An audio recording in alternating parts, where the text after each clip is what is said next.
At part 1, the bunker beat. I woke up to bass thudding through the floor. Fluorescent paint clung to the concrete walls, warping with each strobe. Bodies twisted in chaotic rhythm, faces streaked with neon. Someone shoved a mic into my hand, shouting over the noise. "You're late. Micah!" I didn't remember arriving. I was a sound engineer, sure, but the last clear memory I had was a Tuesday morning, coffee-stained notes on my desk. Not this, whatever this was. I moved through the bunker, past broken rebar and tangled cords, tracing the sound to its source, a booth carved into the wall, wrapped in wires like a nest. I settled behind the mixer instinctively. My fingers danced across the dials. The crowd howled approval.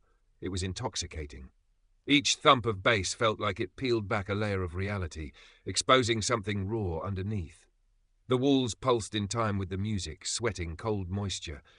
Out of the corner of my eye, a figure stood motionless against the far wall, untouched by light, untouched by sound.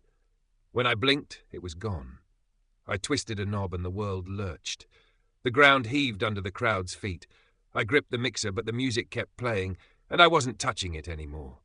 Part 2, Sound That Breathes. I tried to kill the music. Sliders slammed down, buttons jammed. I even yanked the main cable. The beat just laughed at me, a seismic ripple through the walls.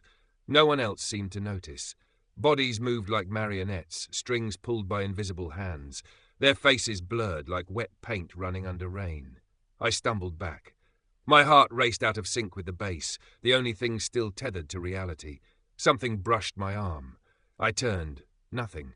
Only the smear of dancers twisting in impossible shapes, joints bending wrong, heads lolling like broken toys. Behind the booth, a cracked door stood ajar, leaking violet light. A memory flickered, half a dream, me signing a waiver. A man in a grey suit murmuring something about resonance thresholds. It dissolved before I could grab it.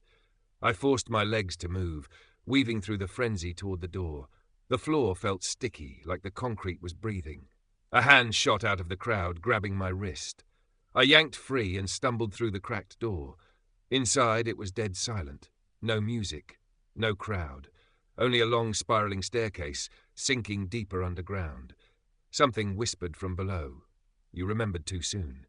Now part 3, frequencies below zero. I started down the staircase, each step sinking into thicker darkness.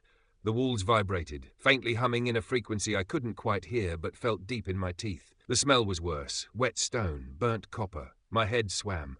Images flashed, people wired into soundboards, mouths sewn shut, their screams rerouted into bass lines. I shook it off.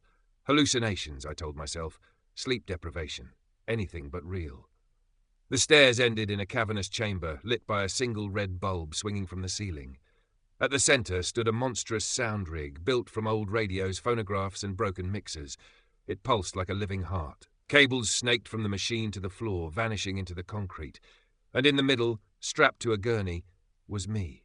Or a version of me. Eyes open, mouth moving silently, body convulsing with every beat from above. My stomach twisted.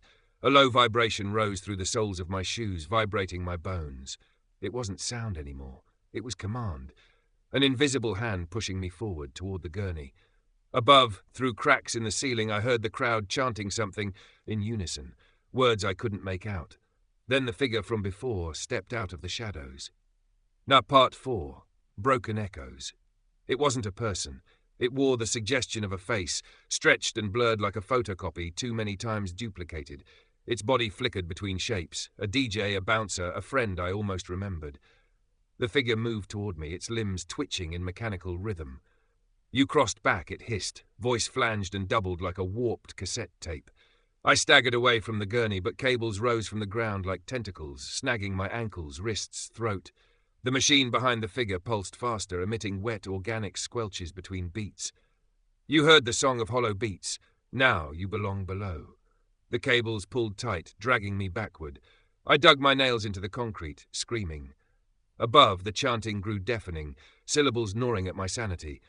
One of us. One of us. The figure bent low, inches from my face. Its eyes were endless speakers, vibrating at frequencies that rattled my vision. I gasped, tasting blood. You forgot for a reason, it whispered. I slammed my eyes shut, praying to wake up, to forget again. The moment my mind wavered, the cables loosened. I bolted, sprinting up the stairs, through the door, back into the writhing mass of the rave. But something was wrong. Part 5, the song inside. The rave was different now. The bodies weren't dancing, gays. They were the music. Their rib cages pulsed like speaker cones, mouths wide in silent screams as vibrations poured from within them. The bunker walls wept black fluid. The strobes flickered in sick, spasming bursts. I stumbled through the crowd, shouting for help. Nobody heard me. Their eyes were gone, replaced by deep black pits vibrating to the endless beat. At the far end of the room, a mirror hung crookedly. I ran to it. I had no reflection. Instead, the mirror showed the gurney below, the me still strapped down, still twitching, still screaming silently with every bass drop. I wasn't running. I was still underground. This bunker, this rave, this moment was the dream. And I was trapped inside the song. I slammed my fists against the mirror, begging, sobbing, but my hands passed through like mist. Over the sound system, my own voice blared, warped and stretched. "Welcome back, Micah Black. Your set never ends." I looked down. My arms began vibrating, the skin splitting into speaker mesh, bleeding rhythm. The last thing I felt was the bass replacing my heartbeat. I became the music. And somewhere deep underground, the next rave was already starting.